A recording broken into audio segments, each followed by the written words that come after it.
Thank you for downloading one of our recent Sunday morning sermons from our weekly 10:30 a.m. worship. At Central Christian Church, we are growing together in our understanding and our faith. We are touching lives with the love of Christ, and we are sharing our gifts within and beyond our congregation. We are glad to share our Sunday morning messages with you. We hope you will hear a word of comfort and encouragement for your life. May God bless you and grant you peace and joy.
Gifts.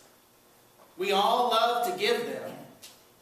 We really love to get them. There's nothing like opening a gift on Christmas morning, or on your birthday, or maybe it's your anniversary, or maybe it's Valentine's Day, or maybe it's just because.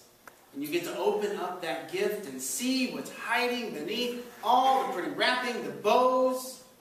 Receiving gifts is a joy in life, a pure joy in life. There are those gifts that we will never forget. The ones we opened with great surprise and joy. It was what we were hoping for, or something so surprisingly wonderful that we couldn't contain ourselves. We laughed out loud, we clapped, we cheered, we jumped, we held it, we hugged it, we held it tight. And then there are those gifts. If you have a sweater like this, I don't mean to offend you. There are those gifts that you get from your aunt, and you open it up expecting something, a miraculous gift to come forth, and you hold it up and you say, "Oh, thank you so much. Thank you. I love it. I really, really do. I love it." Those gifts we'd like to forget that we ever got. Or maybe it's a gift that keeps on giving, like that fruitcake that was given 5 years ago to the first recipient, who then rewrapped it and gave it to the second, who then rewrapped it and gave it to the third and the fourth. And by the time the fifth recipient got it, they lifted up the box and they said, "This must be a brick of gold." Boy, were they surprised. The wise men gave gold, frankincense, and myrrh. They were the oddest of gifts, and yet the truest symbols they could have brought. Gold was for royalty, and priests used frankincense in worship. You know, if you go to a Catholic service and the priest brings out the incense and swings it through, some of you think it's pretty pungent, others of you think back to the 1960s for some reason. But most of you say, "That's odd, that's different." Frankincense. Now, you know, why did priests use frankincense back then, or incense, burn that? Why is that a tradition? Where does that come from? Well, there are some practical answers to that. Whenever people gather in worship and you get bodies together in one place, In today's world, you might smell a little of this perfume over here, a little of this cologne over there, most of our modern contemporary churches. But think about a bunch of peasant people who had no bathing facilities coming in to worship in the temple of the Lord. All gathering in that one space, those big stone columns and stone floors. And they were ritual baths and you had to clean and things, but think about the animals that had to be there for sacrifice and the leftovers from the animals of sacrifice. And think about all of that being in that place. And so frankincense was a way to make the holy place of God smell good. At least better than it would have without it. You know, once in a while we run through the church with kind of sprays. And here was the frankincense. Myrrh was often the spiced oil of choice for embalming, for preparing a body for burial. Myrrh, a burial perfume. Most biblical scholars will kindly note that the Magi's gifts were harbingers of what the future life of Jesus is to be. Royalty, King of Kings, the priest, the one who would intercede on the behalf of all of creation, and especially humanity, and the one who sacrifices, the one on the cross and in the tomb, and yet death is overcome. So these gifts brought by the Magi from the east represent the future of Jesus, proclaiming, yes, today the King of Kings is born in our midst. We bring him gold fit for a king. Proclaiming that this is the one who will teach us the way of life and life abundant of our God. And so frankincense, because this is the one who will bring God into our midst, as the priest does in the holy temple. And proclaiming that this is the one who will sacrifice and give his all for us, even in death, and yet overcome death. Just as myrrh was used to overcome the stench of death, Jesus overcomes the sting of death by bringing new life that is abundant and yet even eternal with our God. A pure gift. Now some of us would ask, how did these Magi know that this is what Jesus is going to be about? The literal folks among us will read the Bible and they'll look at the prophets and they'll say, this passage points to that, and this passage points to that. And Matthew knew literal folks, people who want to read the Bible and say, this is how it happened, this is what it is, and that's your way of reading the Bible, then that's what that story tells you.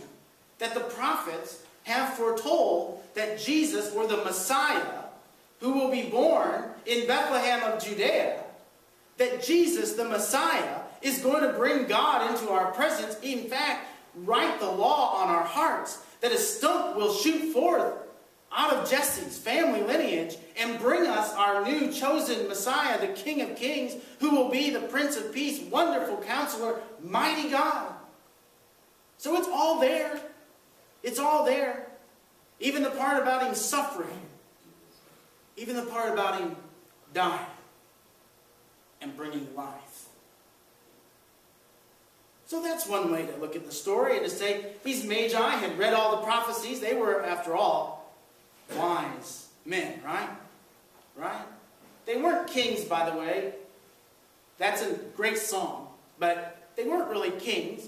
They were wise people from the east. Some people say they were Zoroastrian priests who looked at the stars and studied what we would call astrology today.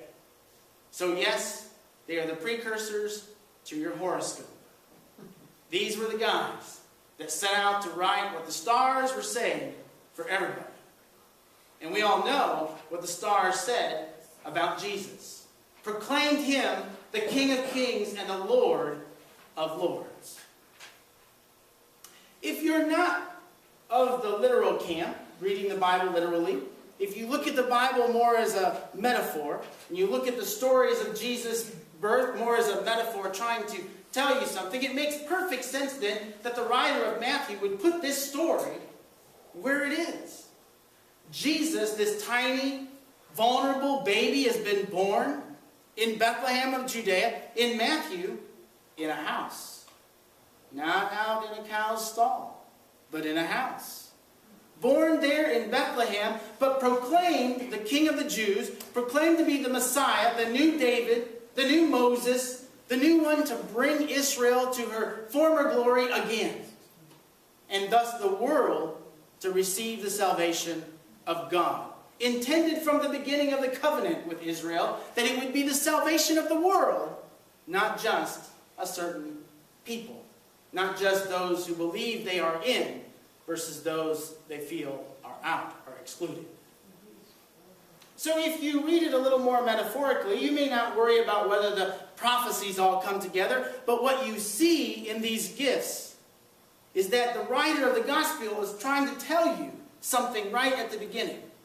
Just like over in Luke's gospel that we talked about. The writer in this gospel is trying to tell you something right at the very, very beginning. That this one who was born, this baby, this child is important. Follow him. Listen to him. Follow his star. You see, even the wise men from the east did that, and so should you. Even the wise men from the east recognized the lordship, the kingship of Jesus. And so should you. Even before he gets into all the miracles and the teachings on the mount and the teachings in the temple, before he gets to the trial, before he gets to the cross, before he's laid in that tomb, before he rises to new life, this one, Jesus, is important. Important. And even more important than all the other kings of the world. And he has a story. And it's a story that can change your life and mine. I have to wonder, though, what was Mary's response to the gifts that the Magi brought? What was Mary's response to the gifts the Magi brought? Did she think, oh my, these are beautiful wise men. These are great. How am I supposed to feed him with this? And what about the clothes he's going to need? This doesn't help me there. A rattle would have been good. Maybe a pacifier. Something. Do you know this kid keeps me up all night? What was Mary's response? Mary, the mother of the Lord. Mary, the servant of hope. Receives gifts of gold and frankincense and myrrh for her baby, for her child. Now, I don't know about you, but I think that if I was a mother, if I had to put myself in those shoes for a minute, if I had just given birth to a new child and just got to the point where I might be able to walk to the front door and greet a guest with this new baby, this new life, this bundle of joy and excitement, all of my hope, the last thing in the world that I would want would be embalming fluid. What kind of gift is that? Some formula maybe, some baby food, but embalming fluid? Take it back. Return it. Did you bring the receipt? I need to take it back. This can't be for my child. Can you imagine being in your middle teens and having your first baby? You've had angels talking to you. You've had your birth out of wedlock. All kinds of things. And then this king lays down embalming fluid in front of you. Oh, she pondered everything and treasured them in her heart, no doubt. She had to be asking, what? How? Why? Why? Now we know Joseph's response. It's not recorded in the gospel, but we know what the guy in the story is going to say. He looks down and he sees a pot full of gold and he says, this is the best son I ever had, or ever going to have. I got gold. This is awesome. I can take that gold, I can put it in an IRA, and that kid can go to college someday. And then he can make me a fortune in my retirement. I can sit back, sip lemonade and iced tea, and whatever he wants to be, I don't care, just as long as he supports that. We know Joseph's response. Frankincense, man, good smelling stuff. I can take that down to the temple. I bet that I can get some baby food. Take care of this kid right now, right here. And myrrh. I'm going to hold on to that myrrh. That myrrh, you see, that's like my homeowner's insurance policy for when he throws the football through the next door neighbor's window. I'll be able to hand off some myrrh. How about this myrrh? Because I'm sorry he broke your window. Or worse. We know Joseph's response. It's practical. It's looking at all the gifts, most likely, and saying, royalty? Well, maybe, yeah, I don't know. He's just a kid. We'll have to see what happens there. But this stuff is good stuff. Rattles and stuff are nice. Mary liked those, but I can do something with this. Well, the three magi, the traditional three magi that we hear about, Melchior and Gaspar and Balthazar, that were on the previous screen, and they're fixed into this painting, the Adoration of Kings from 1512. We don't really know how many magi came. We're just told that magi from the east appeared. We don't know exactly how many wise people came to see the King Jesus. What we do know, though, is that wise people didn't travel alone. So when you see those nice, beautiful paintings and movies of three camels going across the desert, the three kings kind of tottering on there, and usually there's one of them's a real wise guy, and there's some comedy going on in the scene or something like that. When you see that, remember that's Hollywood. Remember that's Hollywood. Because they didn't travel alone in that day. Nobody traveled alone. And wealthy people who carry gold and frankincense and myrrh on them do not travel alone. They have an entourage. All right? They have handlers.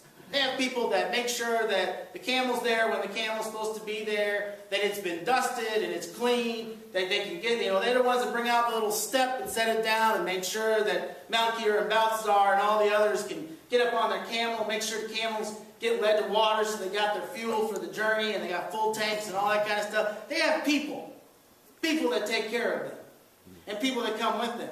And typically, in that day and age, when people of such wise stature were traveling along, other people of wise stature probably traveled along too. And so, when we imagine these three camels coming up and bowing down, and the three kings getting off like in the movie that was part of the music video there, that's all sweet, that's kind, that's neat. But in truth, when these camels showed up, it was like a caravan. And so when Mary comes to the door to greet these people, Mary's not only overwhelmed by the nature of the gifts that they bring, but overwhelmed that half the planet just showed up at her house.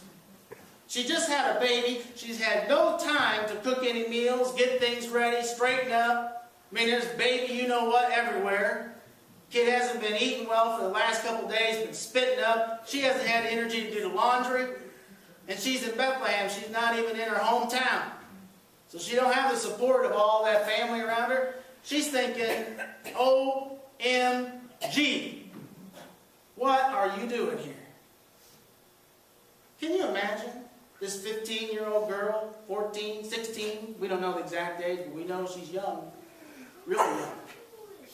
Can you imagine what's going through her head and her heart when this entourage shows up for her rock star? She doesn't really know is a rock star yet, with all these gifts. I love this painting, Botticelli's Adoration from 1500, because I think it captures the essence of the scene, even though it kind of mixes up the Gospels of Luke and Matthew a little bit, because we're back out in the cave, we're back out in the hewn-in stable, we're not in the house like the other painting. But look at the crowd. Look how many people are pictured in this painting. You don't just have three wise men there. You have a huge group of people. As far as you can see in that painting, there are people standing, coming in this entourage.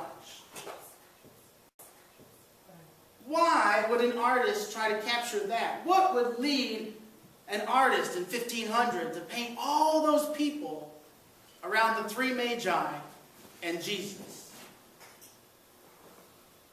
It's really simple, my friends. Jesus is the King of Kings and the Lord of Lords. So all of the lords and all of the kings, all of the princes and all of the princesses, they all got to show up. This is bigger than a royal birth in Britain, I'm telling you. You think the paparazzi are busy around Kate?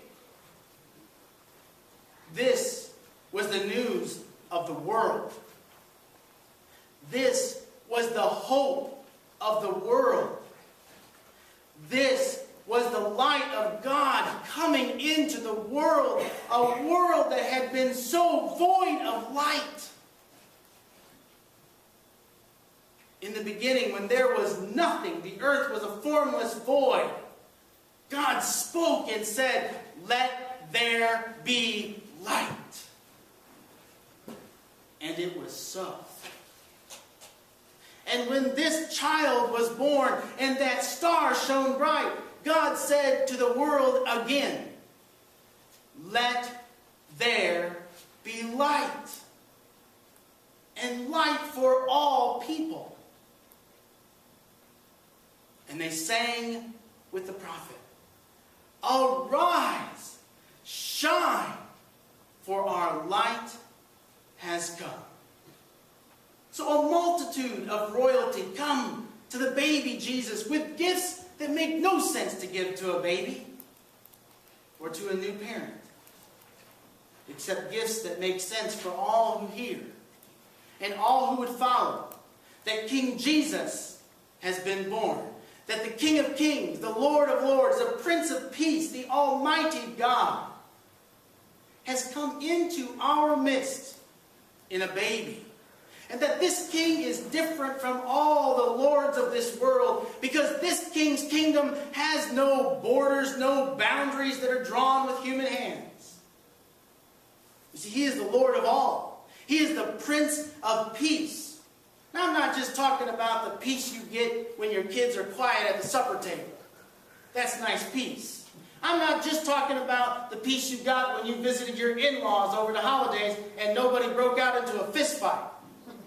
I'm not talking about the peace you get when you had a good day at work and your boss didn't come down on you for something.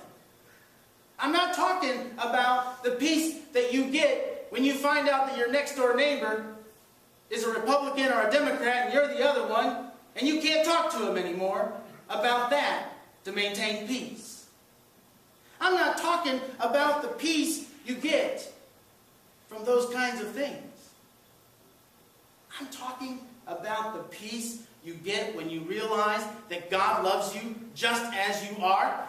Whether you're an in-law or an outlaw, a Republican, a Democrat, whether you are an American or an immigrant, whatever you are, God loves you just as you are, right now, right here, and came into the world to enlighten you, to shine love into you, to say to you, "Arise, shine, your light has come."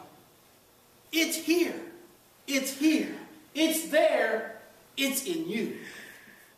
It came for you. But remember what Jesus said about lights.